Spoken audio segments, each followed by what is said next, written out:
Bonsoir à tous. Donc je suis Sylvie Marcet. Je suis une arrière-petite-fille de Paul Elbronner, mais dans la salle, vous avez la deuxième, troisième et quatrième génération issue de Paul Elbronner, avec maman qui est donc petite-fille de Paul Elbronner. Et puis le dernier de la génération, il y en a d'autres qui vont peut-être arriver, Léon, qui est la quatrième génération issue de Paul Elbronner. L'association Paul Elbronner, elle est constituée essentiellement de descendants directs de Paul Elbronner. Et elle a pour but de valoriser effectivement les travaux de Paul Elbronner, de mieux le connaître nous-mêmes, parce que, paradoxalement, à peu près tout ce qu'on sait sur Paul Elbronner vient de ses propres écrits, et très peu par transmission orale, puisque même maman qui est ici a très peu connu son grand-père, puisqu'il est décédé quand elle avait 9 ans. Et nous n'avons pas eu la curiosité, nous, d'interroger nos grands-mères, puisque Paul Elbronner n'a eu que des filles, pour en savoir plus sur Paul Elbronner. Et finalement, c'est un peu étonnant, vu la personnalité de cet homme. Et nous-mêmes, nous cherchons à comprendre, finalement, voilà, ce qu'il a fait, qui il était, et au travers d'énormément d'écrits qu'il a laissés lui-même. Du coup, j'invite tous ceux qui ont encore des parents et des grands-parents à les interroger davantage, parce que finalement, on regrette de ne pas avoir été chercher l'information plus directement à la source. Donc, Paul Elbronner, il est né donc, en plein milieu de la commune. Ils habitaient Paris, ses parents, et ils sont allés se réfugier en fait à Compiègne, et c'est pour ça qu'il est né à Compiègne en 1871. Alors, donc, son père, Horace, était docteur en droit. Il est mort donc très jeune, laissant Paul orphelin à 9 ans. Sa mère, Hermance, était artiste-peintre, et c'est probablement elle et son grand-père qui était lui aussi, avait des dons artistiques qui ont transmis à Paul ses dons de dessinateur et de peintre, comme on le verra. La fratrie était de 4, Paul est l'aîné, et à 2 ans près à peu près, sont nés Jacques, Louis et Mathilde. Donc j'ai dit, il a perdu son père très très jeune, et de fait, du coup, il a été élevé par sa mère, bien sûr, mais aussi par son oncle Auguste Michel Lévy, qui était un grand scientifique, un polytechnicien, mais surtout un éminent géologue et un pétrologue, c'est-à-dire qui étudiait les pierres. Et on verra, il a eu une grande influence sur Paul Elbronner, l'emmenant en mission, et notamment, on va le voir, à Chamonix. Donc, Paul Elbronner a fait ses études, il a eu une certaine chance, et je pense que ça a compté. Tout ce que je vous dis, c'est un peu de l'interprétation, hein, mais je pense que ça a compté aussi dans sa formation.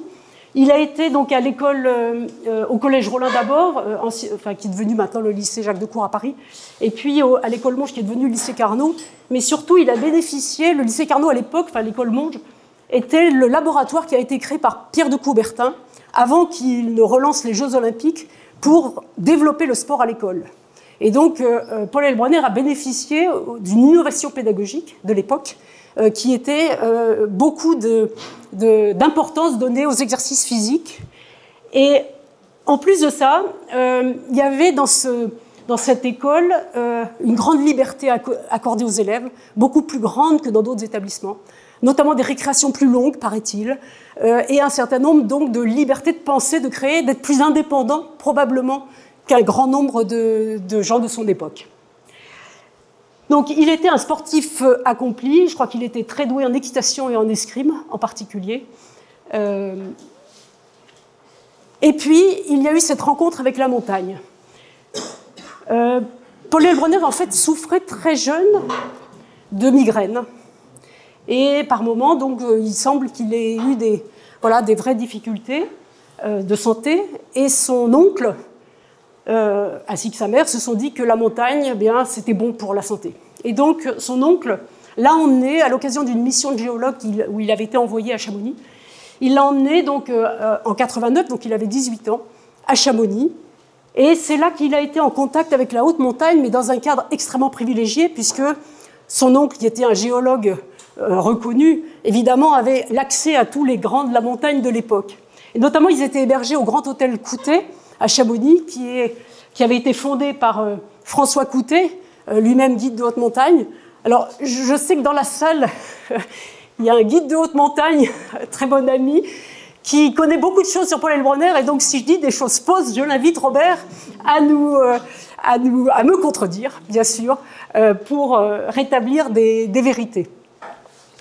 Et donc il en a profité à ses 18 ans pour explorer lui-même la vallée de Chamonix, partant avec son appareil photo, parce que dès l'adolescence, il a été passionné de photographie, et donc ce qui était déjà assez novateur à l'époque, hein, puisque on parle donc de la fin du 19e, et donc il partait avec son appareil photo pour commencer déjà à photographier tout ce qu'il voyait. Avec une attirance évidemment pour le Mont Blanc quand on est à Chamonix.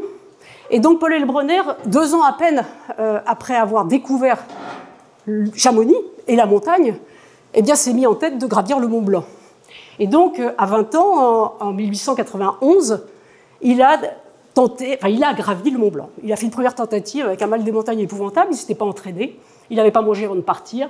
D'après les récits que lui-même fait, en fait, qui sont très, très croustillants. Mais il est quand même arrivé en haut du Mont Blanc, donc en 1891. Et d'ailleurs, vous voyez sur la gauche, là, vous voyez le certificat d'ascension du Mont Blanc qui a été délivré à l'époque. Alors maintenant, quand on voit le nombre de gens qui montent tous les jours au Mont Blanc, on se dit que c'était une autre époque. Et donc, Paul Elbronner, il a le certificat 1204. Donc, en fait, il a été la 1204e personne à gravir le Mont Blanc.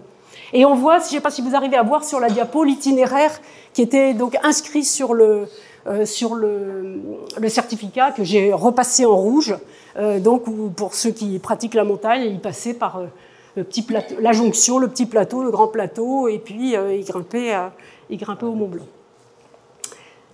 Et puis, très vite après, l'été d'après, puisque finalement, il a été passionné par cet environnement de la montagne, il a fait une rencontre qui a été vraiment déterminante pour lui, puisqu'il a rencontré Henri-Joseph Vallot, je vais en parler un petit peu tout à l'heure, qui était à peu près de 20 ans son aîné, et qui travaillait déjà à l'époque sur les cartes du Mont Blanc en particulier, et donc ils se sont rencontrés, et ça a été pour Paul Elbronner vraiment une rencontre déterminante. Il a tout appris d'Henri Vallot, comme on le verra un petit peu plus tard. À tel point qu'ils se sont donné rendez-vous l'année d'après, l'été d'après, en 1893, et Paul Elbronner a passé une semaine donc, à l'observatoire qui avait été construit par les Vallot quelques années auparavant, donc à 4300 et quelques mètres d'altitude, juste sous le Mont Blanc. Et il a passé une semaine au Mont Blanc, donc à 22 ans, en compagnie de Henri Vallot. Il a publié son premier opuscule, Une semaine au Mont Blanc. Et là, je ne sais pas si vous arrivez à voir sur la photo, la petite vignette à gauche, c'est l'intérieur du refuge. C'était quand même très chic, hein. Ils avaient des nappes, ils avaient des magnifiques fauteuils. Je ne sais pas si vous arrivez à voir, je peux peut-être zoomer un petit peu, si vous arrivez à voir. Voilà, c'était quand même très chic. Donc ils étaient bien installés, mais bon, ils y passaient du temps, hein, puisque en fait c'était à des fins de recherche scientifique qu'ils étaient au refuge. Donc on l'a vu, dès 1891, Paul Elbronner a une fascination pour la montagne. Il a fait un grand périple pour aller finalement, c'est presque la haute route de Chamonix à Zermatt, enfin c'était une variante, mais pour découvrir ces Alpes. Et il avait appris à dessiner déjà avant. Et chaque fois qu'il se baladait quelque part, il écrivait et il dessinait. Et donc, on a une foule de carnets qui étaient tous à peu près du même format. Donc, ils sont représentés ici en dessous. Une partie est conservée par la famille, enfin un peu répartie dans la famille. Et la partie des carnets sur lequel il faisait toutes ses campagnes se trouve dans le fonds Elbronner qui a été légué de son vivant, qui est maintenant au musée de Grenoble et qui avait été, on verra, légué à l'Institut à Paris. Et donc, tous ces carnets décrivent de façon très précise ses impressions, ses escalades, ses rencontres, parfois la vie pastorale quand il s'arrêtait quelque part. Donc, ils sont extrêmement riches d'informations sur la vie de l'époque. Et puis, c'est là qu'on voit que c'est une vraie naissance de sa vocation future. Avec son appareil photo, il commence déjà à faire des panoramas photographique sur lequel il mentionne, comme vous le voyez au-dessus, tout le nom de tous les sommets. C'est-à-dire qu'en fait, sa passion géographique de comprendre, de connaître ce massif de montagnes. Et donc ça, c'est un panorama des Alpes suisses qui date de 1891. Donc voilà, il a 20 ans et c'est déjà une passion pour lui. Un petit mot sur Henri et Joseph Vallot, qui ont été si importants dans sa vie. Donc Henri Vallot, qui était donc né en 1853, donc presque 20 ans avant lui, ingénieur de l'école centrale, parisien. Son cousin Joseph Vallot, qui lui était astronome et géographe, qui lui, je crois, habitait en Alsace. Il participe déjà, donc, il participe à beaucoup d'expéditions scientifiques sur deux axes essentiellement: les recherches physiologiques en altitude, puisqu'à l'époque, vraiment, on s'interrogeait de savoir si on pouvait vivre en altitude, en fait. Et puis la cartographie du massif du Mont Blanc, qui a été un peu le grand œuvre aussi des Vallot, sans compter tous les guides qu'ils ont produits et tout ce qu'ils ont écrit. Et ils ont été donc à l'origine du premier observatoire qui a été dessiné par Henri Vallot, dont les plans ont été faits par Henri Vallot, donc qui a été construit en 1890. Et puis après, il a été reconstruit, donc il y a eu un autre observatoire qui a été reconstruit un peu à côté en 1898, et qu'on voit encore quand on se promène dans ces coins-là. Henri Vallot est donc le principal formateur de Paul Elbronner, à la fois sur toutes les questions de technique de relevé topographique et à la fois sur les questions de photographie de montagne. Et donc, Paul Elbronner le considérait vraiment comme son maître pendant toute sa vie. Henri Vallot était membre du club alpin français depuis 1889, mais sur une proposition de Paul Elbronner a proposé en 1902, en fait, il a proposé de créer au sein du club alpin une commission topographique qui permettrait de soutenir aussi les travaux qu'il commençait à avoir en tête et de donner un cadre un peu plus large aux travaux qu'il pourrait faire.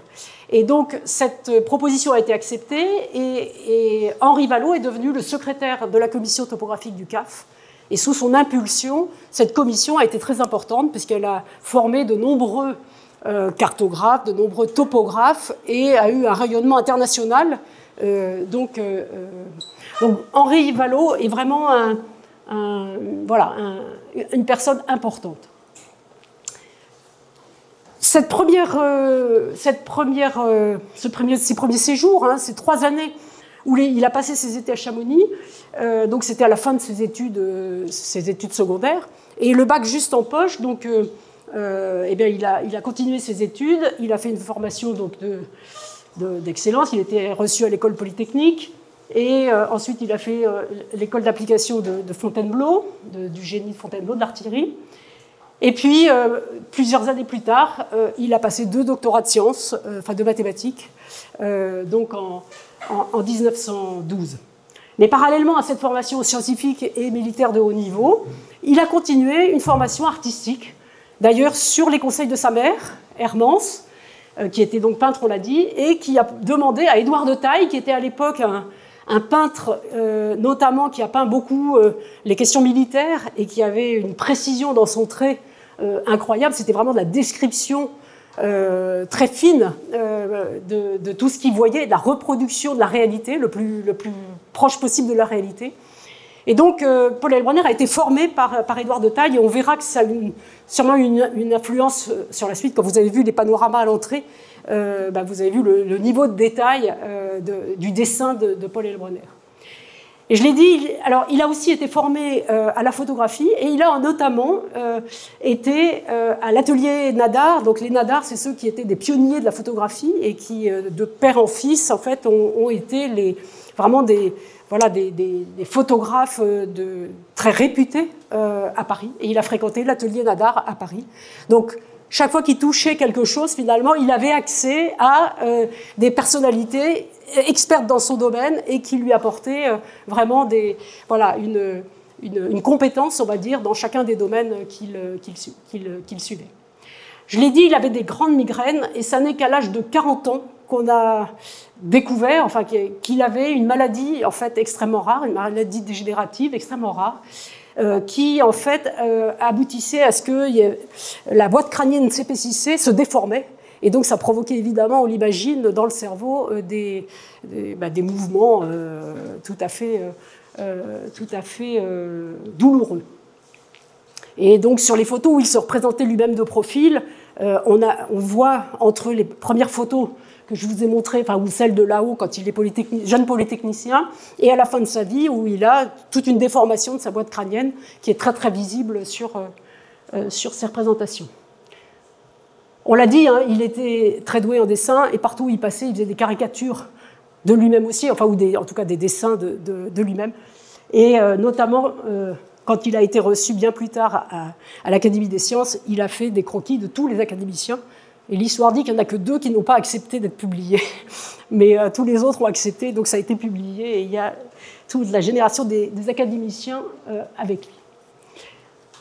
En 1898, il épouse Hélène Fould, qui est la fille d'un maître de forge, Alphonse Fould, et de Fortuné Dupont, qui devait être sans profession.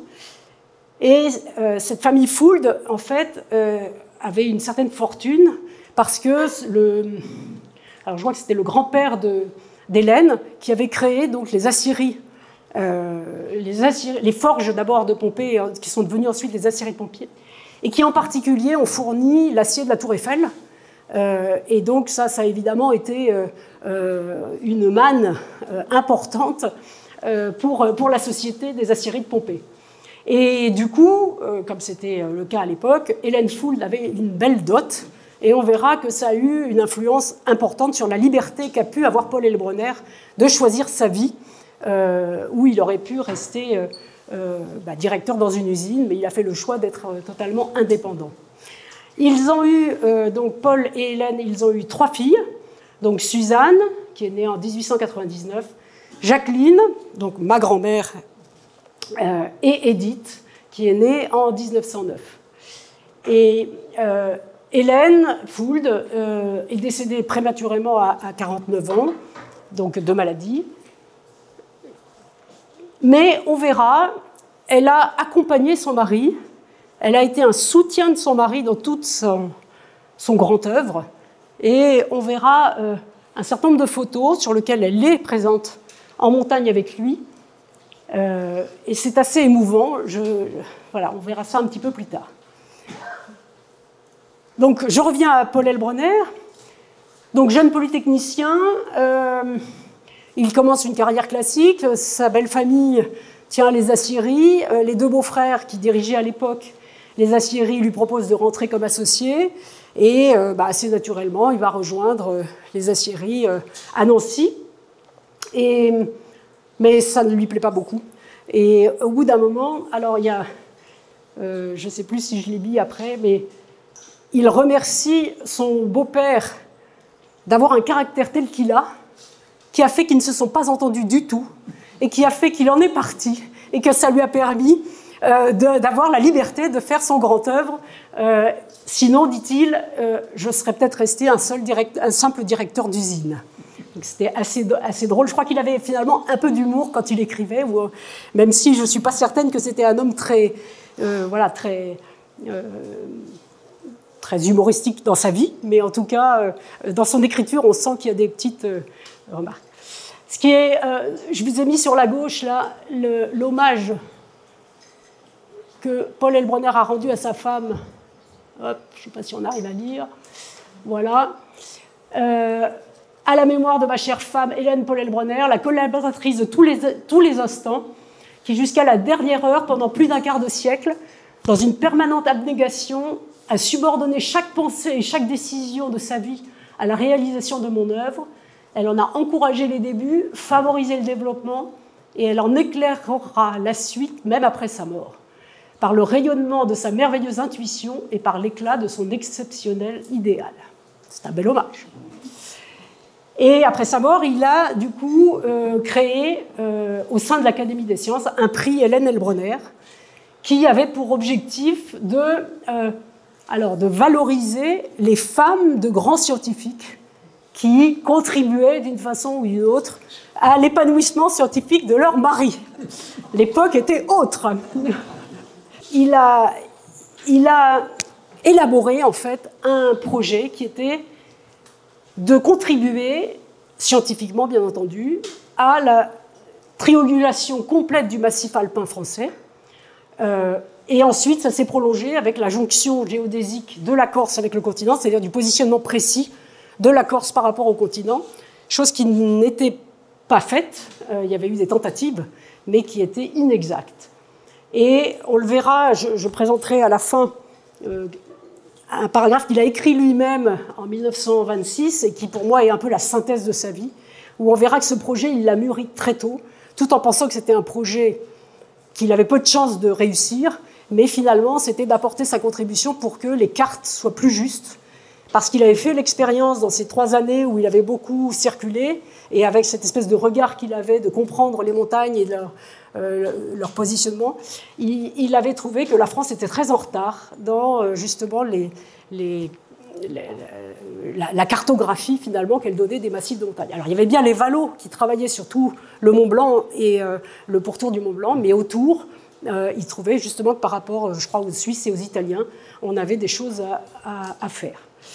Et donc ce projet de triangulation complète du massif alpin français, il l'a élaboré en étroite collaboration avec Henri Vallot et en s'appuyant sur cette commission topographique du Club alpin français, dans laquelle étaient réunis un grand nombre de grands scientifiques et de grands alpinistes, donc au service d'un certain nombre de missions. En particulier, le but qu'il se donnait, c'est qu'il y ait des cartes au 50 millième des Alpes qui soient très précises. Sachant que les Valos, eux, travaillaient plus sur des cartes au 20 millième dans le massif du Mont Blanc. Et on verra qu'à un moment donné, Paul Elbronner a apporté une petite contribution sur des cartes au 20 millième, mais dans son projet à lui, c'était d'avoir des cartes au 50 millième, mais sur l'ensemble de l'arc alpin français. Alors la guerre de 14-18 arrive aussi, il est mobilisé donc, pendant cette Première Guerre mondiale. Et dans ses premières missions, en fait, on lui confie, puisqu'il avait déjà des compétences en termes justement topographiques, on lui confie d'aller organiser la topographie des sites de tir dans la Somme. Et ça ne l'empêche pas, pendant les années de guerre, de peindre des aquarelles. J'en ai mis une à droite. Mais il y en a d'autres où on le voit dans un avion, où il se représente. Et il continue ses calculs comme géodésien. Je reviendrai aussi sur ce qu'est la géodésie, comme indépendant. Et puis, à la fin de la guerre, il va commander une section d'expérience de tir. Il est envoyé à Bourg-Saint-Maurice. Et je vous présenterai alors un petit film, enfin un extrait d'un petit film, qui est une pièce rare, qui est conservée au CNRS, qui dépend et où on voit Paul Elbronner en 1917. Donc c'est pour nous les seules représentations de Paul Elbronner en mouvement. Donc c'est assez émouvant. Je ne vous dis pas ce qu'on y verra, parce que vous allez le voir tout à fait bientôt. Et dans sa connaissance de la montagne, il va jusqu'à proposer à l'armée de créer un laboratoire balistique d'altitude au Pelvoux. Il en a fait tous les dessins, il en a décrit comment on pourrait y accéder, comment on pourrait construire les routes pour y accéder, comment installer tout ça. Je dirais heureusement, comme montagnard d'aujourd'hui, ça n'a pas été finalement suivi. Mais l'idée était d'étudier les tirs balistiques en altitude, parce qu'ils anticipaient après la Première Guerre mondiale que les tirs allaient venir des avions et que donc les trajectoires des tirs seraient modifiées par l'altitude. Donc en fait, c'était d'étudier la modification des tirs. Alors, on en arrive à ce que je vous ai présenté. Donc, expérience de tir en haute montagne. Donc c'est un petit film, j'en ai pris un extrait, c'est un film qui dure 16 minutes, mais j'en ai pris que 4 minutes. Donc la notice de ce petit film nous dit « Paul Elbronner, responsable de la section d'expérience de tir en montagne de la direction des inventions, procède à des tirs expérimentaux à Bourdoisan », j'ai dit Bourg-Saint-Maurice, mais c'est Bourdoisan, afin de déterminer l'étape de tir en haute altitude. Il est à cette occasion accompagné de sa femme, vous allez voir, et de ses collaborateurs. La première partie du film montre la mise en place d'appareillages divers en altitude, à flanc de montagne. Des tracés sinusoïdales sont effectués et analysés lors des tirs de canon. Et dans un deuxième temps, les militaires effectuent des tirs avec des canons différents depuis une vallée en direction des sommets sous le regard des chercheurs. C'est un film muet. Donc ça, c'est à Bourdoisan. Voilà, Paul Elbronner, avec sa moustache, sa capeline, qui regarde son appareil. Ils sont en haut d'une falaise. Pas beaucoup de protection, hein.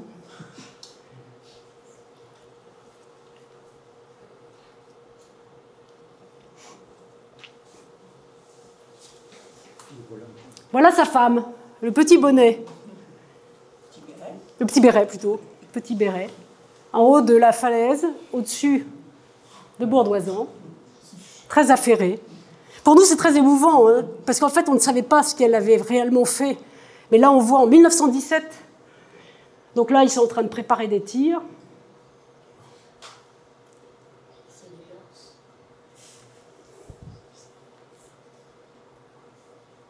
Et elle est manipulatrice, opératrice.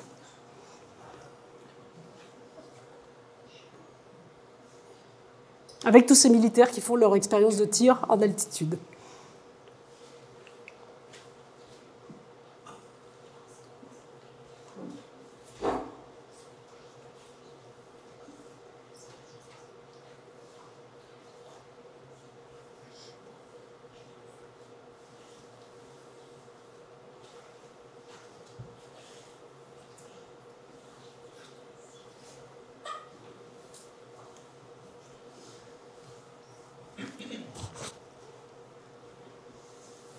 Donc là, on voit les tirs et on voit l'appareil, le fameux appareil qui enregistre en fait les ondes dont elle va sortir la bobine.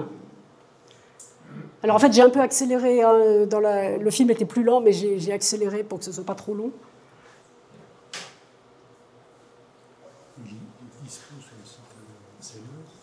C'est un film du CNRS, oui, absolument. Donc elle va... C'est vraiment l'opératrice in situ.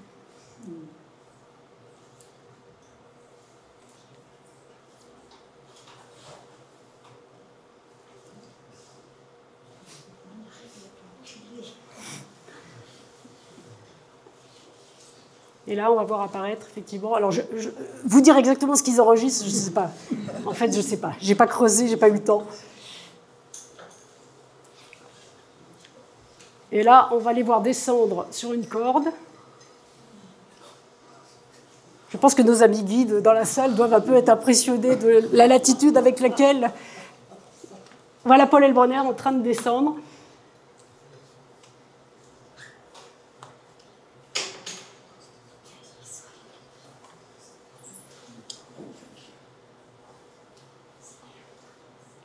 Donc ça, c'est la fameuse deuxième partie du film où il regarde des tirs.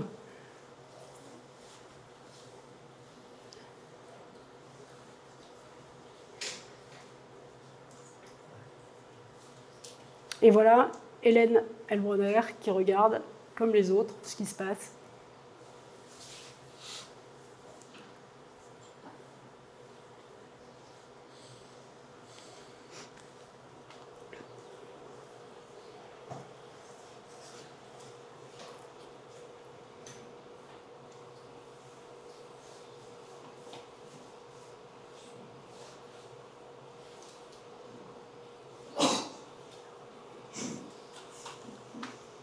Ils étaient visiblement très intéressés.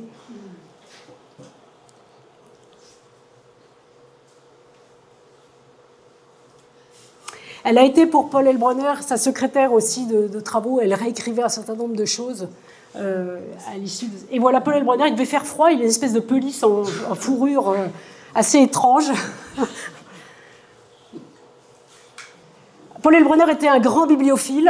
Il avait une bibliothèque absolument impressionnante, d'ouvrages à la fois de littérature classique, mais aussi d'énormément d'ouvrages spécialisés, et en particulier un grand nombre d'incunables, donc des livres qui ont été publiés avant 1600, et dans toutes les disciplines qui l'intéressaient, c'est-à-dire les sciences de la Terre, la topographie, la géographie. Donc une bibliothèque qui a été dispersée malheureusement après sa mort. Mais on en a quelques-uns, tous quelques exemplaires, et sur lequel il a posé, comme tous les grands bibliophiles de l'époque, son ex libris, donc, que vous voyez à gauche, qui était donc sur toutes les pages de titres de chaque ouvrage. Et cet ex-libris, il l'a constitué, il en a fait le dessin, on a les traces dans ses petits carnets. Et en particulier, donc c'est une toile d'araignée, on le voit. Une araignée, alors ce qui est quand même incroyable, je pense qu'il devait être un petit peu obsessionnel, Paul Elbronner, parce que je ne sais pas si vous arrivez à lire, mais je vais vous lire ce qui est écrit ici. L'araignée qu'il a dessinée, voilà, alors, une araignée rapportée des pentes du Prazon le 11 août 1919 sur un chardon à la cote 1400. Dessinée et peinte vivante le lendemain à Sixte, grossissement 4 fois. Voilà. Donc tout ce qu'il écrivait était d'une telle précision. C'est quand même impressionnant. Donc cette araignée a dû lui plaire puisqu'il en a fait une partie de son ex-libris, on la voit au centre ici. Ici vous voyez cette espèce de clé de sol, je ne sais pas très bien, avec le mot perseverantia, donc la persévérance qui je pense l'a caractérisé toute sa vie. Et puis, on voit les différents sommets qu'il a représentés sur son ex-libris. Donc, vous reconnaissez tous le Mont Blanc, la Meige, probablement le Monte Cinto en Corse, et quelques autres sommets que moi, en tout cas, enfin, on n'a pas identifié, mais peut-être que notre ami Robert saura nous dire exactement quel est le sommet qui est représenté sur l'ex-libris, et le compas et le pinceau, qui sont les symboles de ces instruments de travail. Alors, l'œuvre de Paul Elbronner. Donc, on a parlé, c'est un géodésien. On va voir précisément ce que c'est. En fait, ça consiste à créer un canevas avec des points qu'on peut bien référencer. Donc, lui, son projet, c'était d'aller du lac Léman jusqu'à la Méditerranée. Et l'histoire a fait que, quand il avait atteint la Méditerranée, il a appris qu'il y avait un projet pour aller positionner la Corse fait par les Italiens. Et ça l'a un peu piqué au vif. Et comme cette mission italienne n'a pas fonctionné, il s'est dit que c'était à lui, avec son expérience, de se lancer dans donc les relevés de la Corse. Et donc, il a pu établir le premier, la liaison géodésique entre la Corse et le continent. Donc, voilà à quoi ça ressemble. C'est-à-dire qu'il regarde, il redessine une carte dans lequel il va fixer les points des sommets principaux à partir desquels il va pouvoir établir des premiers triangles, puisqu'en fait, la triangulation, c'est basé sur le fait que pour mesurer des distances ou mesurer des altitudes, en fait, quand on connaît, dans un triangle, quand on connaît deux côtés ou bien un côté et deux angles, on est capable de déterminer quelles sont la longueur des côtés, donc des distances, ou bien l'autre angle, ce qui peut être par exemple une altitude. Et ce dessin-là, enfin ce schéma-là, donc la légende nous dit qu'en noir, les indications en noir se rapportent au nouveau levé qu'il a fait, lui, et les indications en rouge, c'est les cartes de l'époque. D'accord ? Donc en fait, là, on se rend compte qu'à un certain nombre d'endroits, voilà, il a rectifié des mesures qui servent ensuite à établir les cartes, en déterminant de façon précise, grâce à ces calculs, les points précis des sommets qui étaient mal positionnés. Donc là, on commence à comprendre que sa volonté de donner des bases sûres à la cartographie française, ben là, on voit les écarts et donc la nécessité, effectivement, d'un travail approfondi. Alors, finalement, sa vie s'est déroulée comment ? Eh bien, il a organisé des campagnes de terrain. Alors, le mot n'est pas neutre, puisque c'était un militaire. Donc, en fait, pour lui, les campagnes, ben, c'était organisé un peu avec la rigueur militaire. Donc, 22 campagnes de terrain, effectuées chaque été, à peu près pendant 3 à 4 mois, où il partait en montagne pour aller faire ses relevés. Donc, suivant les conditions, voilà, c'était entre juin et octobre. Donc, entre 1903 et 1928, tous les étés, sauf période de guerre. Donc, il a passé 78 mois en haute montagne. Il a gravi près de 2000 sommets. Les conditions n'étaient pas les mêmes à l'époque que maintenant, évidemment. Il a supervisé ou réalisé lui-même tous les calculs de triangulation. Il a couvert par ces triangulations, les fameux triangles qu'on a vus tout à l'heure, il a couvert donc 18 500 km². par des ensembles fondamentaux, c'est-à-dire ces premiers niveaux de triangulation, et ensuite il rentrait dans le détail à l'intérieur d'un triangle avec d'autres sommets pour aller compléter à l'intérieur des premiers triangles. Tout se faisait de façon successive, c'est-à-dire on commençait par un triangle, par un côté d'un triangle, et puis on construisait le second, et puis on croisait les données, donc c'est un travail absolument incroyable. Il a fait édifier 1818 stations géodésiques, c'est-à-dire des supports plats qui permettaient de poser son appareil de mesure, donc le théodolite, dont plus de 1000 en dessous de 2000 mètres, mais 570 stations entre 2000 et 3000 mètres, et 151 stations au-dessus de 3000 mètres. Et puis, donc, il a déterminé à peu près 9200 points de façon précise. Pour chaque point, il faut savoir que quand il se mettait en haut d'un sommet, il prenait des visées avec des angles en visant des sommets. Il faisait un panorama, il faisait le tour pour arriver à ce que la somme des angles fasse 360 degrés, sauf que ça tombait jamais juste. Et donc, pour répartir les erreurs, il refaisait un deuxième ou un troisième tour, et il prenait la moyenne de ces mesures pour essayer de minimiser les erreurs de chacun des points. Et donc, on imagine un peu le travail. Donc, je pense qu'effectivement, son perseverantia de son ex libris le définit assez bien. Et je pense qu'il disposait d'un engagement, enfin d'une forme physique et d'un engagement tout à fait exceptionnel. Donc ça, c'est les appareils qu'il utilisait. Il faut savoir qu'à chaque fois qu'il se déplaçait quelque part, il ne se déplaçait pas seul. Hein. Il y avait d'abord beaucoup de gens qui préparaient le terrain avant. Il a notamment beaucoup été accompagné ou aidé par des militaires, mais on verra dans un des écrits qu'il fait, il n'a jamais dépendu de l'armée.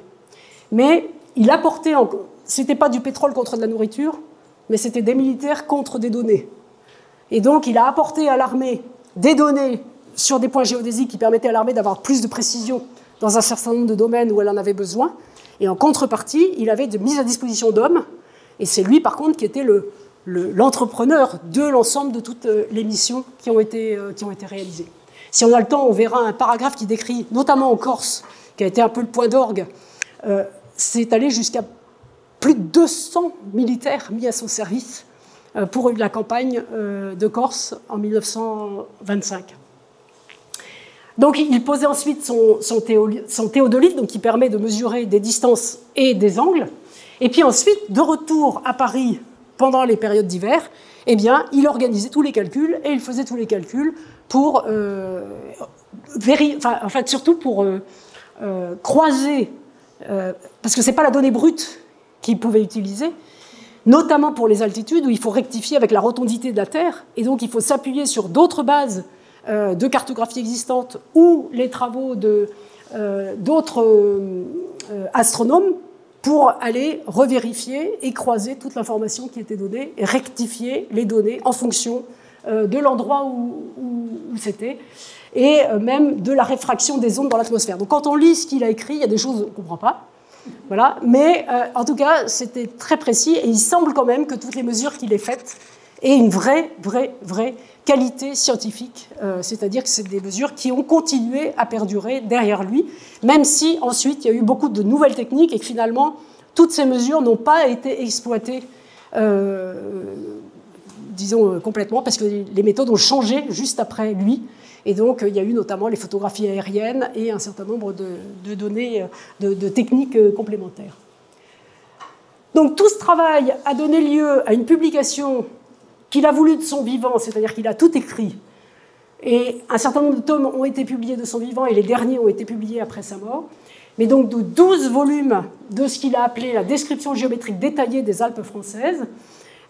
Et donc, là, vous en avez la liste, donc c'est par massif. Et les dates que vous voyez, c'est des campagnes qui ont été faites chaque année. Donc, on l'a dit, 22 campagnes différentes. Et il revenait à un endroit pour compléter ce qu'il n'avait pas fait les années précédentes. Donc, on voit que, par exemple, la chaîne de Savoie, ça c'est assez rapproché, 1907-1909. Mais il y a des...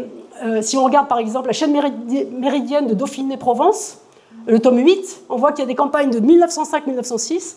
Il y a des campagnes de 1910, la guerre est arrivée, 1918, 1921, 1924. Et ça n'est qu'une fois qu'il a eu tout fini, les calculs de cette triangulation, qu'il a pu publier l'ensemble de ce massif. Alors, à quoi ressemblent ces livres? Ben voilà, vous avez quelques pages sorties des livres. C'est à la fois des données. Alors, il n'a pas mis tous les calculs dans les livres, parce qu'il a dit lui-même que là, il y a déjà 12 volumes. Les volumes, ils sont à peu près épais comme ça. Ils sont grands comme ça. Et donc, il a dit que s'il devait écrire tous les calculs, il n'aurait même pas eu le temps de les écrire, enfin de les faire publier. Alors, ce qui est intéressant, c'est qu'au milieu de ces relevés,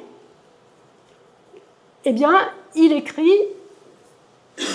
la façon dont s'est passée la campagne. Donc voilà, le réveil a lieu. Et là, je vous ai cité ça parce qu'on voit que les journées étaient quand même incroyables. Donc, ils partaient au sommet des bancs, donc en Oisans.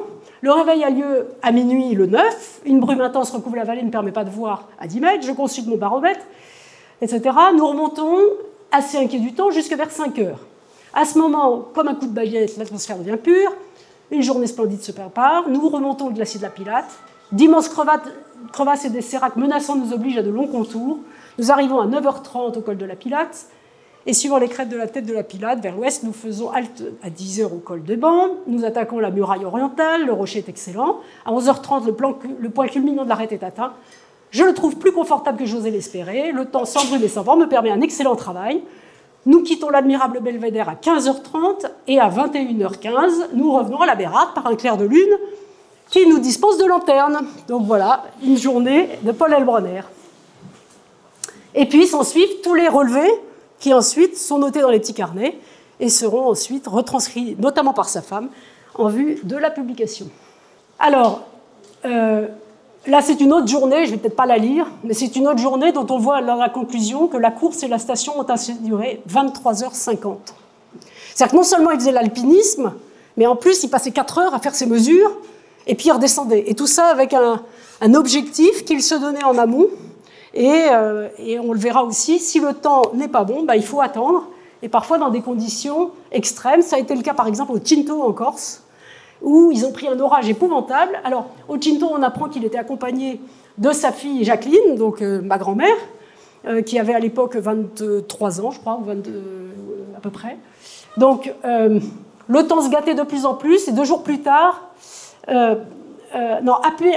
voilà, les nuées devenaient orageuses et un vent violent s'élevait. À peine ma fille avait-elle quitté l'abri qu'un véritable cyclone se déchaînait. Et quelques heures après, le toit de l'espèce de refuge qui avait été fabriqué pour lui, en pierre pour lui et son équipe, a été détruit par les pierres qui tombaient dessus. Ils ont été coincés à l'intérieur. Ils ont essayé de débarrasser les pierres qui ont continué à tomber. Ils ont fini par ramper à l'extérieur. Tout ça, il le décrit. Voilà, tout est écrit dans ses carnets et dans ce qu'il a publié. Et donc, c'est là qu'on se rend compte que ce n'était pas de tout repos et que c'était une succession d'épisodes avec tous les aléas de la montagne.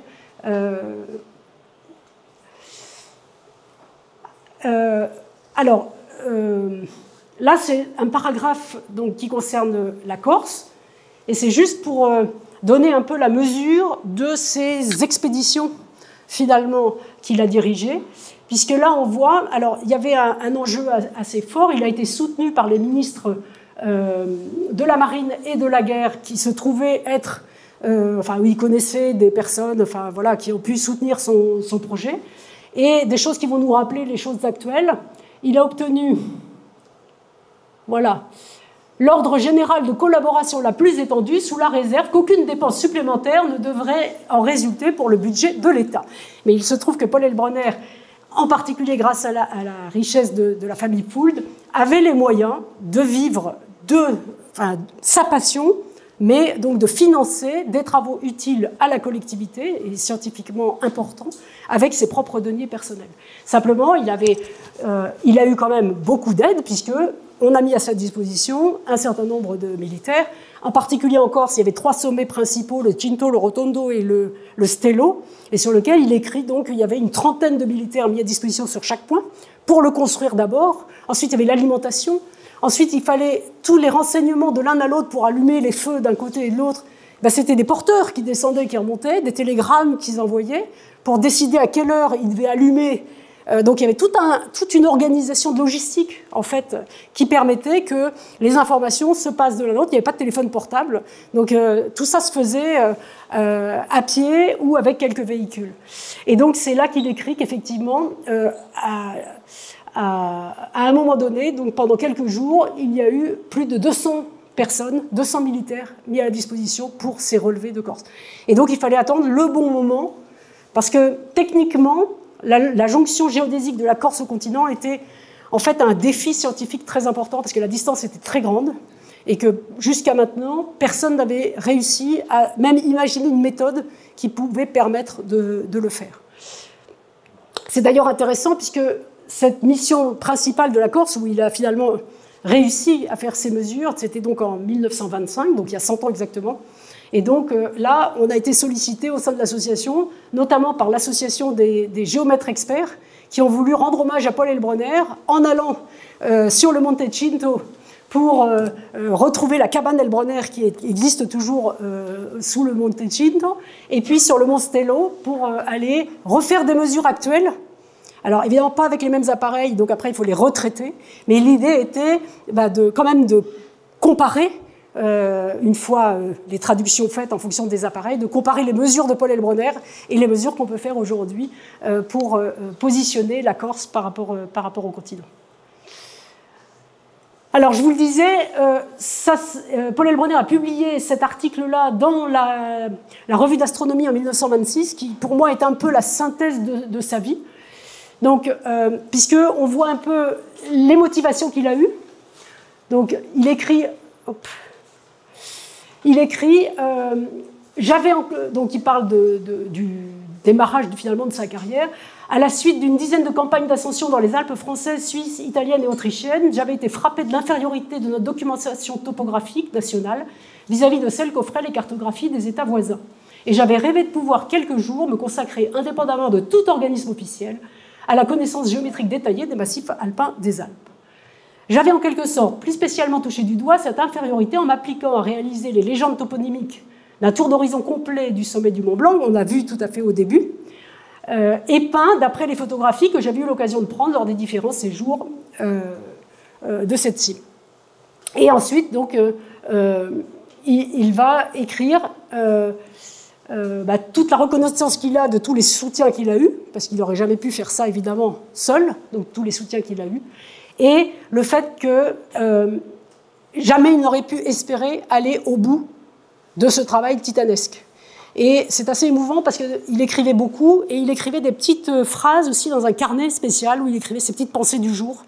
Et dans les dernières pensées avant sa mort, il a dit, alors malheureusement j'ai pas la citation elle-même, mais en gros c'était le bonheur que je ressens aujourd'hui d'avoir fait tout ce travail est à la hauteur de l'angoisse que j'ai eue toute ma vie de ne pas y arriver. Autrement dit, voilà, c'était un peu contrebalancé avec cette espèce d'obsession d'arriver au bout, qui était importante. Alors revenons à ce qu'il a laissé. On a parlé des ouvrages, 12 volumes de la description détaillée. Il a laissé des milliers de photographies. Aujourd'hui, il y a plus de 15 000 clichés photographiques qui ont été pris de façon extrêmement systématique, on l'a dit, pour tous les relevés à chaque sommet, et de façon extrêmement documentée. C'est-à-dire, chaque fois, il écrit l'heure à laquelle c'est pris, le jour. Et puis, il a réalisé ces fameux panoramas dont vous avez vu une reproduction en arrivant, donc des tours d'horizon du Mont Blanc. Ça, il l'a fait très jeune, parce qu'en fait, ces panoramas, il l'a fait entre 1899 et 1903.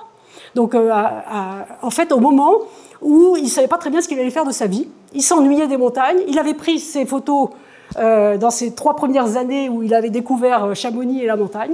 Et il a peint ses aquarelles dans ses temps morts, on va dire, pendant cette période-là. Donc là, c'est quelques photos où on voit le genre d'équipement que nécessitait chacune de ces missions. Donc en haut de chaque sommet, il fallait qu'il y ait un endroit plat où poser son théodolite, l'abriter du soleil pour pouvoir avoir des visées correctes. Sur la photo de gauche, on voit ma grand-mère et sa sœur sur l'âne, parce qu'elles accompagnaient aussi en mission. On les voit également au pied de cette statue de la Vierge. on voit Hélène Heilbronner au milieu, là, entre la tante et le monsieur, qui accompagnait aussi sur les emplacements de bivouac, dès lors que c'était quand même pas de la trop haute montagne, mais enfin quand même dans des conditions qui devaient être un petit peu extrêmes. Ces fameux panoramas dans lesquels ils venaient inscrire donc tout le nom de chacune des montagnes. Et puis, là, je vous ai mis ça parce que c'était pour vous montrer simplement, voilà, le genre de détail. Donc ça, c'est dans l'extrait des panoramas photographiques qui sont en grand format. Je voulais en apporter un, puis je m'aperçois que je l'ai oublié. Mais donc, c'est la légende. Et donc, par exemple, le tour d'horizon publié, celui du signal géodésique situé à environ 60 mètres en contrebas du sommet, il ne comprend pas le secteur correspondant au dôme de neige, etc. Il a été photographié le 20 juillet 1907 à 8 h du matin. Et tout est comme ça. C'est-à-dire que toutes les photos sont documentées de l'endroit où c'est pris et de la date à laquelle c'est pris. Donc là, c'est quelques reproductions de ces panoramas. Vous en avez vu donc, le Mont Blanc depuis le col du Géant, le Mont Blanc depuis le Mont Maudit, le grand panorama du Pelvoux, et en dessous, c'est des photos qu'on a prises. On a eu la chance d'aller au musée de Grenoble où sont aujourd'hui déposées l'ensemble des aquarelles originales de Paul Heilbronner. Et donc, en voyant ces aquarelles, on se rend compte, et c'est pour ça que ça m'a intéressé de prendre ces photos, de la qualité. Vous voyez, chaque petit trait bleu clair, bleu foncé pour traduire le glacier. Et on était accompagnés de scientifiques et de géologues qui nous ont dit « mais c'est incroyable comme on voit la structure de la roche, de chacun des rochers, traduite donc par la couleur ». Il faut savoir que Paul Heilbronner a fait ça à Paris sur la base de photos en noir et blanc. Donc c'est deux mémoires, parce qu'il n'y avait pas de photo couleur à l'époque, donc c'est deux mémoires qu'il a peint ces panoramas donc sur la base de ce qu'il avait retenu. Il a publié de nombreux articles, il a reçu de nombreuses distinctions, je passe assez vite, et puis sa notoriété lui a permis de rencontrer un certain nombre de hautes personnalités. C'est comme ça qu'on a une photo de Paul Heilbronner discutant avec le roi Albert Ier de Belgique, qui était un passionné de montagne aussi, d'ailleurs il a donné son nom au refuge Albert Ier, et ils ont donc échangé ensemble. Il faut dire que Paul Heilbronner a soigné sa communication, on dirait ça comme ça aujourd'hui, puisqu'il a envoyé la publication notamment de son premier tome à un certain nombre de personnalités pour valoriser le travail qu'il avait fait. Il a également eu une rencontre, après avoir envoyé son tome au pape Pie XI, qui était aussi un grand alpiniste, et donc il a rencontré le pape Pie XI, lui-même était de religion israélite, mais il a rencontré le pape Pie XI, et il y a des écrits d'échanges entre les deux qui sont aussi assez intéressants. Une lettre du président de la République de l'époque, Albert Lebrun, qui le félicitait pour ses travaux. Et puis, c'était avant la Deuxième Guerre mondiale, le soutien du maréchal Pétain pour sa promotion au grade de commandeur de la Légion d'honneur en 1935. Il faut savoir après que la famille Heilbronner a été décimée pendant la Deuxième Guerre mondiale, en particulier ses deux frères et sa sœur sont morts en déportation, et que, bien que connaissant le maréchal Pétain, ça n'a pas empêché voilà, ils subissent le sort, même refusant des passe-droits qu'ils auraient pu avoir. Paul Heilbronner était mort avant. Donc, alors, si vous connaissez bien le massif, vous savez qu'il y a une pointe Heilbronner, évidemment. C'est peut-être pour ça que vous êtes venus, pour savoir qui était ce Heilbronner de la pointe Heilbronner. Donc, voilà, c'est évidemment... pour nous, enfants, petits-enfants, c'est une certaine fierté de se dire qu'il y a un de nos ancêtres qui a donné son nom à une pointe. Alors pourquoi la pointe Heilbronner?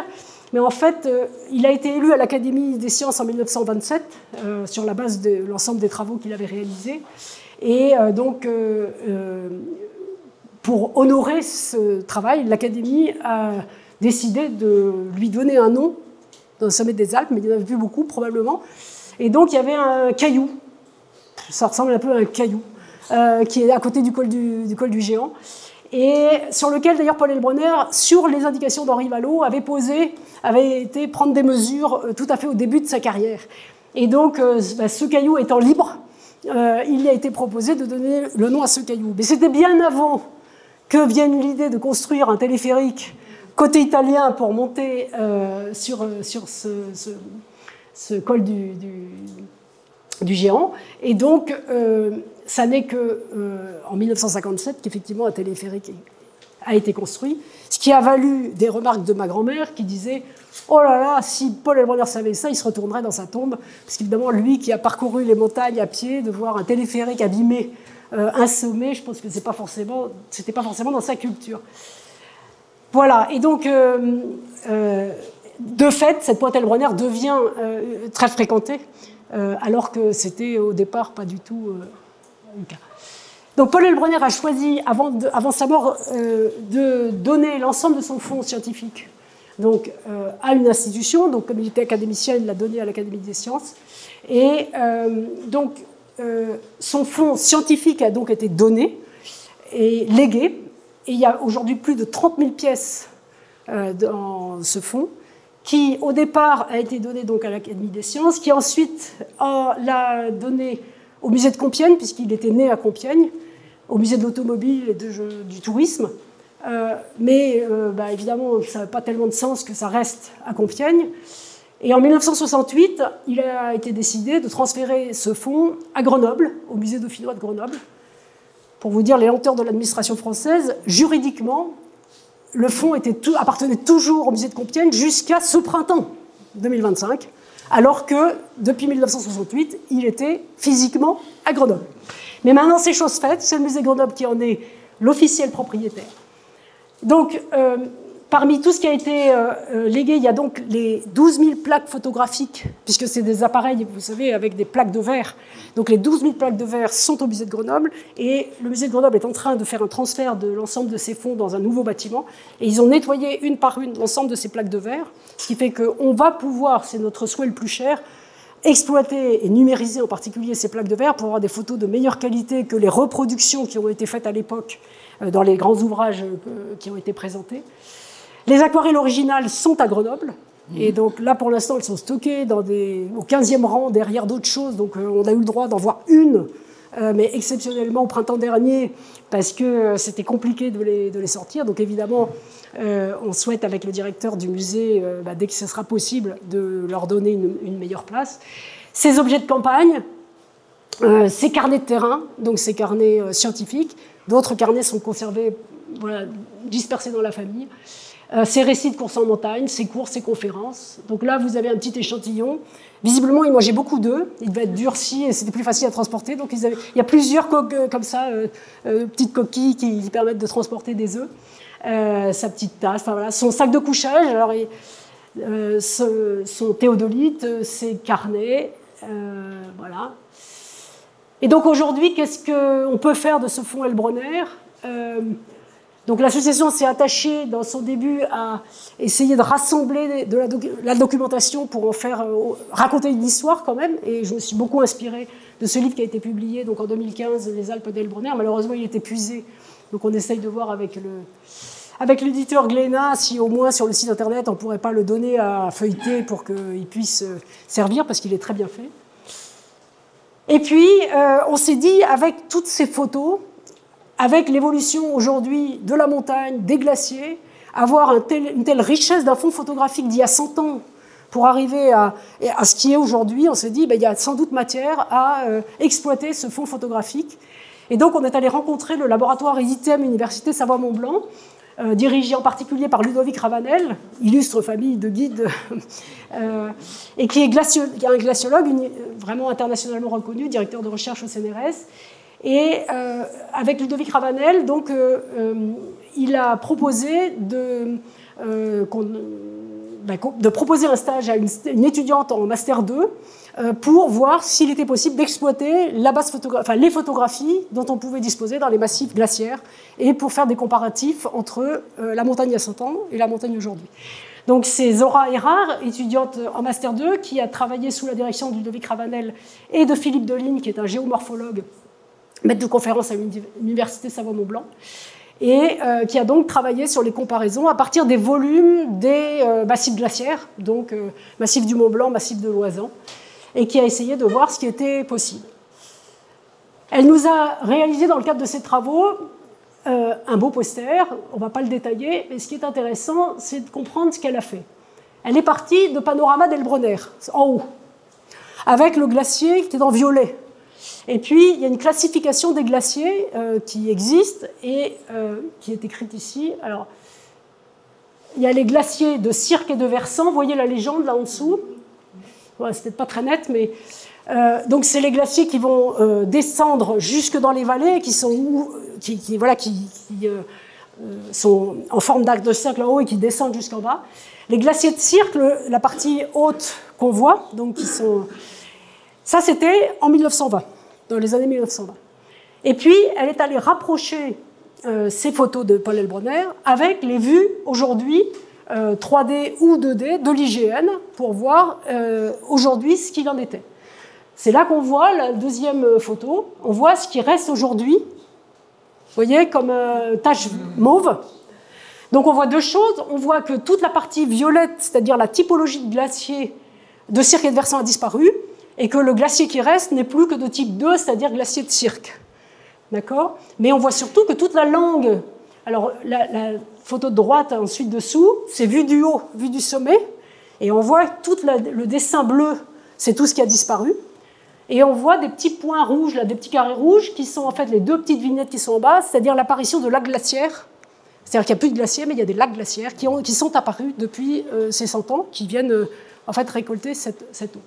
Donc voilà, donc ça c'est ce qu'elle a pu faire à partir là c'est un exemple du glacier du Tour, actuelle, mais elle a essayé de le faire sur l'ensemble des photos qu'elle pouvait exploiter dans les volumes de cette fameuse description géométrique. Donc c'est assez impressionnant. Puis ensuite, elle a essayé de chiffrer sur la base de ce qu'elle pouvait exploiter du volume du massif du Mont Blanc.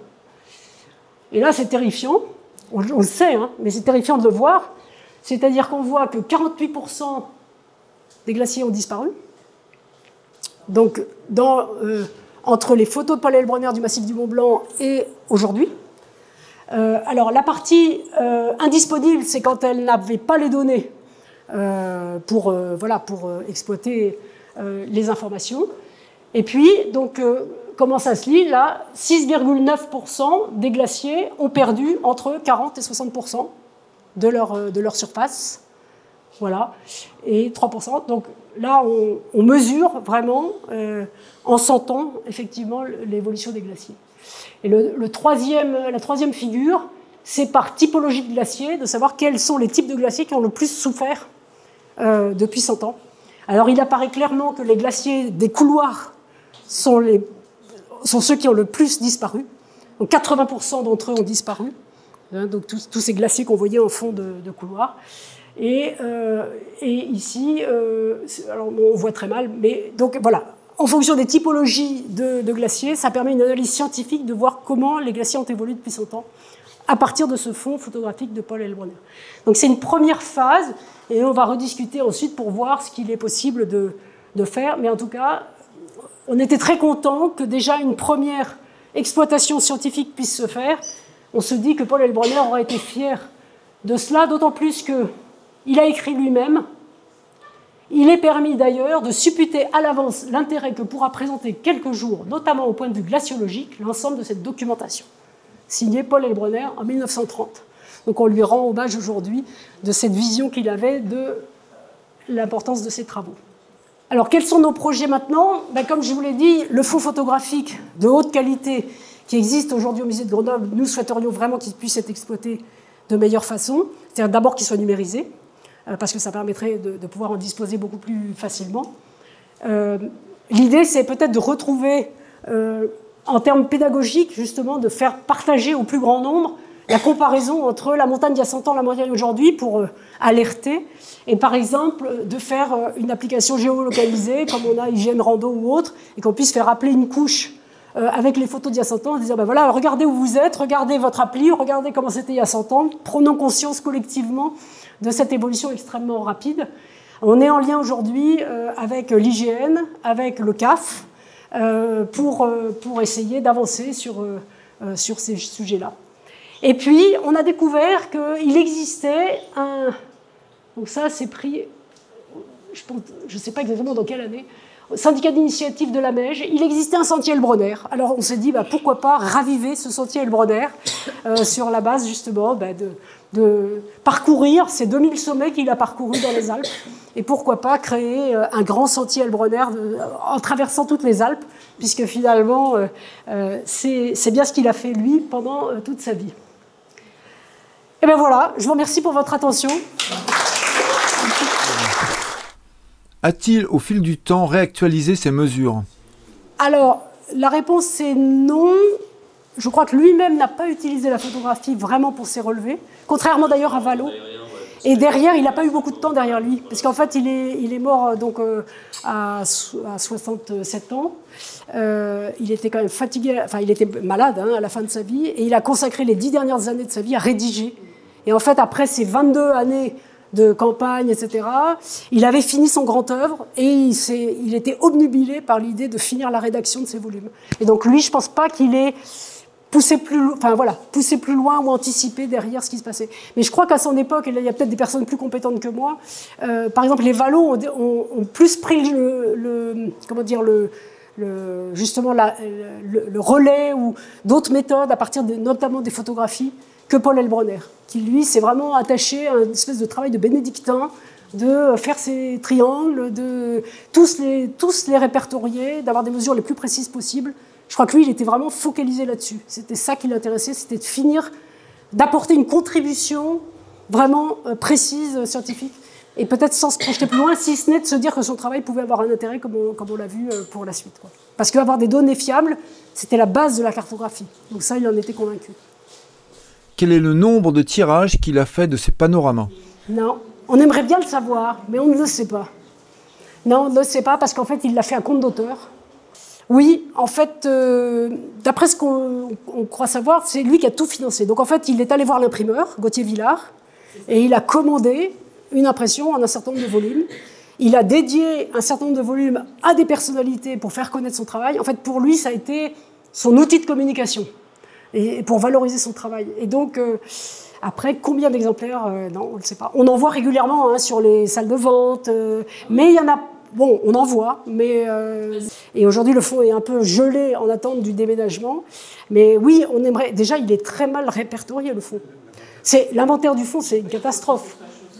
Moi, j'ai discuté avec le directeur du musée de Grenoble au moment de ce transfert juridique. Il m'avait dit il y a 2 ans, il me dit ah, mais moi, je vais pas avant d'accepter le fonds, il faut que je sache ce qu'il y a dedans, parce que sinon, je peux être accusé. Le dernier inventaire qui existe, c'est celui qui avait été fait en 1968, et en fait, il était complètement imprécis. Il y avait quasiment rien dedans. Il me dit, mais moi, si j'accepte ce fonds sans savoir ce qu'il y a dedans, je pourrais ensuite avoir des ennuis parce que je ne sais pas ce qu'il y a dedans. Mais vu l'ampleur de la tâche, et vu la pression que le ministère de la Culture a mis pour que, quand même, ce soit réglé, il a accepté le fonds comme il était. Et donc, aujourd'hui, il y a un énorme travail à faire pour répertorier ce fonds, savoir ce qu'il y a dedans. Et puis, je pense que c'est un travail de chercheur. C'est un sujet de plein de recherches différentes. Moi, on a été très frappés quand Ludovic Ravanel m'a proposé de présenter le fonds Heilbronner justement à l'EDITEM, donc ce laboratoire multidisciplinaire. Et c'était dans le cadre de jeudi, c'est pas des conférences, mais enfin de causeries, on va dire, qu'il proposait aux chercheurs. Il y avait 30 chercheurs de disciplines différentes, et j'ai été étonnée de l'intérêt potentiel, en tout cas, que pouvait représenter ce fonds Heilbronner. D'un point de vue sociologique, d'un point de vue de l'évolution des paysages, on parle des glaciers, mais il y a aussi toute la surface des forêts, par exemple, puisqu'il a pris énormément de photos. Il était très curieux, et quand il avait du temps, il allait discuter avec les gens pour savoir comment ils vivaient. Donc, les sentiers qu'il empruntait, puisqu'en fait, tous les itinéraires sont décrits. Donc, finalement, il y a aussi tout un travail sur les itinéraires de montagne pour accéder, il y a 100 ans, à tel ou tel sommet. Donc, il y a énormément d'informations. Et puis, il notait tout, avec une précision incroyable. Alors ça, par contre, il y a des reproductions de coups de campagne où on voit, justement... Alors, donc, il y a énormément de choses. Donc, probablement, il y a des traces, effectivement, de cette impression. Il faut aller fouiller. Quelles sont les dimensions des dessins originaux? Oui, ils sont de grand format, ça c'est sûr. Je crois que c'est du 50-70, en panneaux de 50-70, et après mis bout à bout pour faire le panorama. Mais ils sont peints, je crois, sur des panneaux de 50-70. Les plus grands panoramas font 6 mètres de long. Hein. Ouais. Ouais. Je pense, oui. Enfin, c'est plus grand que ceux-là, hein. C'est plus grand que cette reproduction-là, qui est là. Parce que 70, ça a été réduit. Oui. Et en longueur, c'est presque similaire. D'accord. Bah, je crois que le plus grand panorama fait 6 mètres de long. Celui-là, il fait 6 mètres 50, d'accord.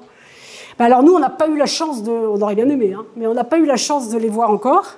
Donc je pense que dans 3 ans, on va essayer de pousser le directeur du musée de Grenoble pour organiser une grande exposition des aquarelles pour qu'on puisse en profiter quand même. Donc quand il aura fini son déménagement de ses archives, c'est très émouvant de voir ces aquarelles quand même. Hein. Par rapport aux reproductions, déjà les reproductions sont impressionnantes. Mais en parallèle, absolument. Absolument.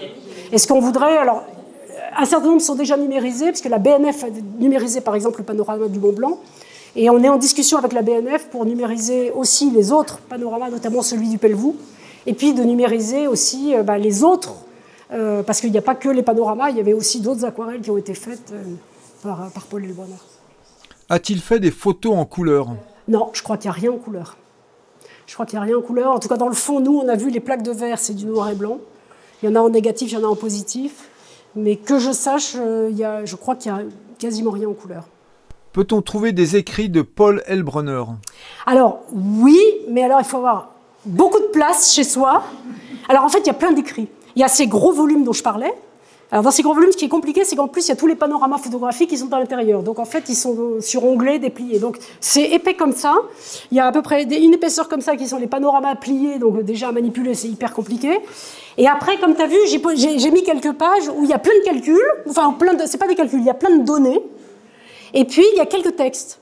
Et ce que je pense qu'on va faire, c'est d'essayer, une fois que les livres seront numérisés... Alors, pour vous dire... J'avais su dans notre partenariat avec la BNF qu'ils avaient décidé en 2025 de numériser l'ensemble des 12 volumes, les gros volumes. Et c'était financé par la BNF. Donc on était très contents. Sauf que les gros volumes, ils les ont déménagés au centre de numérisation. Et au centre de numérisation, ils se sont aperçus que techniquement, ce n'était pas possible parce qu'ils sont reliés trop serrés.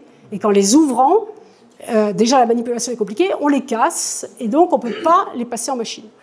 Donc on est en train de réfléchir à utiliser une série complète qu'on accepterait de désosser, c'est-à-dire d'enlever sa couverture, pour arriver à avoir les feuilles à plat et pour numériser l'ensemble du texte. Et donc là, on est en train de voir, il y a peut-être quelqu'un de la famille qui serait prêt à mettre sa collection à disposition pour faire ça, ce qui permettrait de numériser, et ensuite, une fois qu'on a numérisé, on pourrait prendre tous les textes bout à bout, voilà, mettre tous les... et trier. Après, il y a d'autres choses qu'il a publiées sous forme de petits opuscules. Par exemple, La Semaine au Mont Blanc, il a publié un petit livre, donc ça tu pourras on en a un, là, je crois, à la maison, on pourra te le prêter, et tu pourras regarder pour lire au moins sa semaine au Mont Blanc, ou les 2 semaines au Montecinto. Et là, il raconte voilà, ce qui s'est passé, sa mission, qu'il faisait mauvais, qu'ils ont eu la tempête de neige, qu'enfin ils ont eu du beau temps, qu'il a pu faire ses mesures, qu'il était très content. Et en particulier, quand il a pu voir depuis la Corse la petite lumière sur le continent, ils ont tous applaudi. Parce que ça faisait 8 jours qu'ils essayaient de regarder, et un jour, il a fait assez clair pour qu'ils arrivent à voir le signal lumineux. Et là, il s'est dit, c'est gagné, j'ai réussi.